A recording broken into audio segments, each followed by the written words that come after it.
आप देख रहे हैं मेरा चैनल चंद्रयान ग्रुप। आज हम लोग एम्पिरिकल फार्मूला, मॉलिक्यूलर फार्मूला और एक न्यूमेरिकल एग्जांपल के साथ समझेंगे। ठीक है, देखिए सबसे पहले एम्पिरिकल फार्मूला में मूलानुपाती सूत्र क्या होता है। तो the formula which gives the simplest whole number ratio of the atoms of various element present in one molecule of the compound.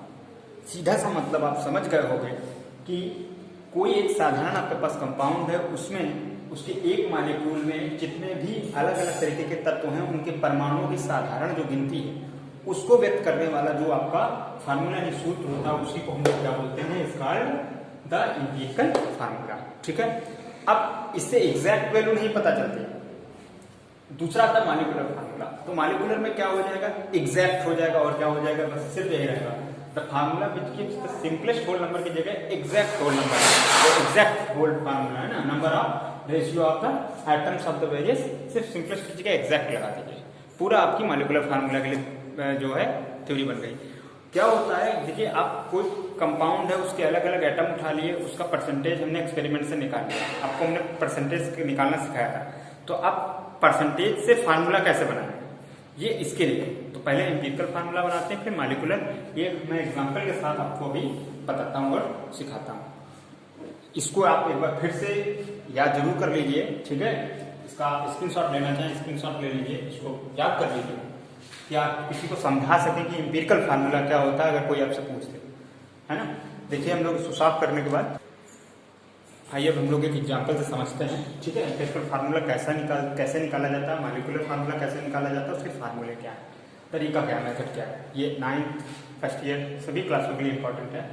देखिए आपको एक सिंपल सा है, मैंने पूरा नहीं नाम लिखा है। देखिए कार्बन 57.8 57.8% है, हाइड्रोजन 3.6% है, वाइपर डेंसिटी आपको 83 दी गई है। अब आपको परसेंटेज एलिमेंट्स का अलग अलग निकालना है। ठीक है, और उसका परसेंटेज जो बचा उसका निकालना है, बाकी आपको रेशियो निकालना है और फिर फार्मूला निकालना है। कैसे निकालेंगे, देखो इसके लिए पहले एक काम सबसे पहले कर लीजिए, क्या इनके सारे परसेंटेज ऐड करके 100% हो रहा है, नहीं हो रहा है, तो यानी इसमें ऑक्सीजन है, आपको दिया नहीं गया लेकिन है। तो ऑक्सीजन का परसेंटेज सिंपल हम लोग निकाल लेंगे। कैसे, सबको 100 से इनके सारे को सब्ट्रैक्ट कर देंगे, जितने भी परसेंटेज दिए गए हैं उनको ऐड करके। ठीक है, तो ये अगर आप इसमें देखिए तो कितना हो जाएगा, 100 माइनस आपका 8 से 14 से 1 7 3 10 11 6, ठीक है 61.4, ठीक 61.4। अब ये सब्ट्रैक्ट करेंगे इसमें तो कितना आ जाएगा आपका 61.4। अगर सब्ट्रैक्ट किया जाएगा तो आपका फाइनल हो जाएगा 10 में 6.9 में 1 गए 8 और 9 में 6 गए 38.6%। ये आपका ऑक्सीजन है। अब टेबल देखिए कैसे बनाएंगे। सबसे पहले आपको एलिमेंट लिखना है जो है, तो एलिमेंट आपके पास कौन कौन से हैं, कार्बन है, हाइड्रोजन है और ऑक्सीजन। फिर उसके बाद आपको परसेंटेज इनके लिखने हैं। तो कार्बन का है 57.8% और हाइड्रोजन है 3.6% और ऑक्सीजन है आपका 38.6। ठीक है, इसके बाद हम लोग क्या करते हैं, मोल ऑफ, इसमें एटॉमिक मास और कौन सा लिखेंगे, एटॉमिक मास। एटॉमिक मास, तो एटॉमिक मास की जब बारी आएगी तो कार्बन का 12 होता है, हाइड्रोजन का आपका 1 होता है और ऑक्सीजन का 16 होता है। आप लिखेंगे हम लोग नंबर ऑफ मोल्स। ठीक है, mole of atom, mole of atom. ठीक है, तो परमाणु है उनके मोलों की संख्या। तो कैसे निकलेगी, मूलानुपात एटम्स का निकालते हैं, तो इसमें डिवाइड करना होगा 57.8 डिवाइडेड बाई 12, ये हो जाएगा 5×5 तो 5×5 48 और कैरी करेगा कितना आपका 9 तो 14 7 98 तो 0.7। और इसी तरीके से 1 में डिवाइड करेंगे 3.6 डिवाइडेड बाई 1 या 3.6 ही आएगा।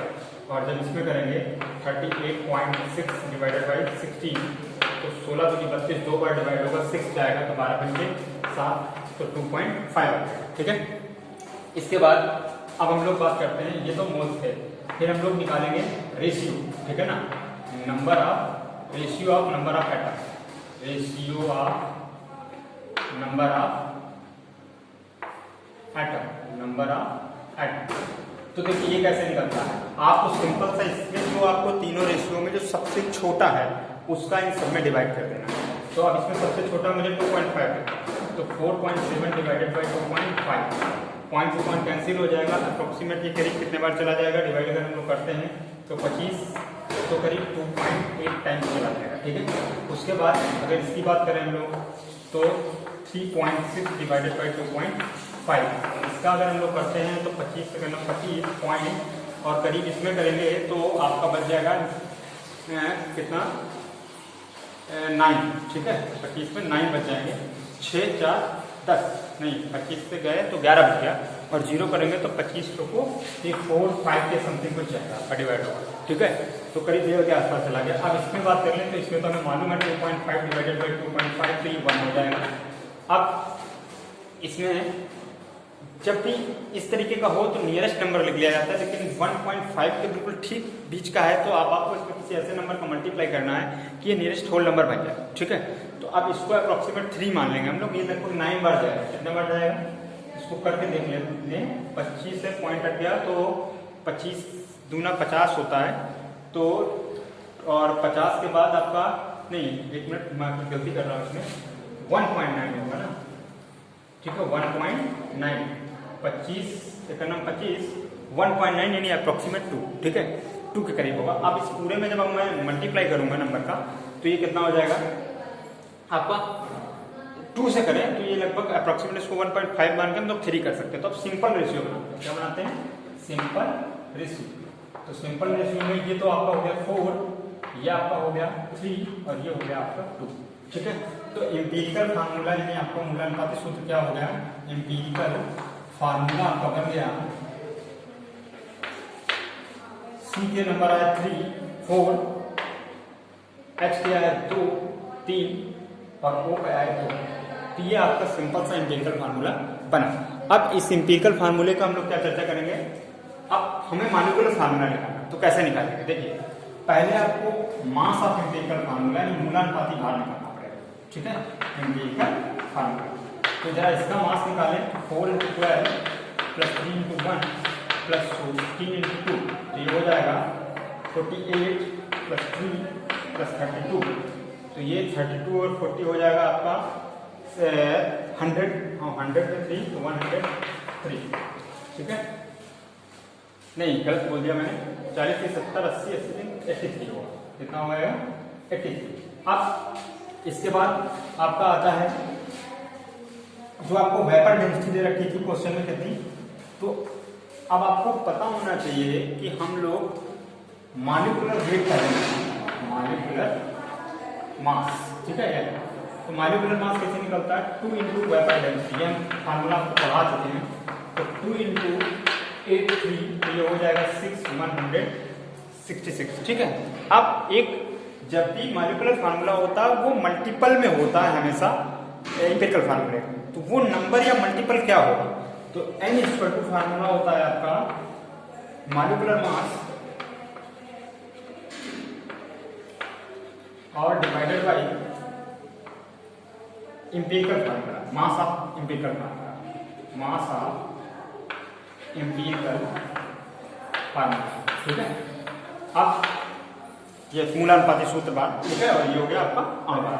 तो अणुभार हमारा निकला 166 और ये निकला 83, डिवाइड कर दिया तो n की वैल्यू आ गई हमारे पास 2। ठीक है, तो इसलिए अब हम अगर उसका लिखेंगे तो हमारे पास जो मॉलिक्यूलर फार्मूला होगा वो क्या होगा, मॉलिक्यूलर फार्मूला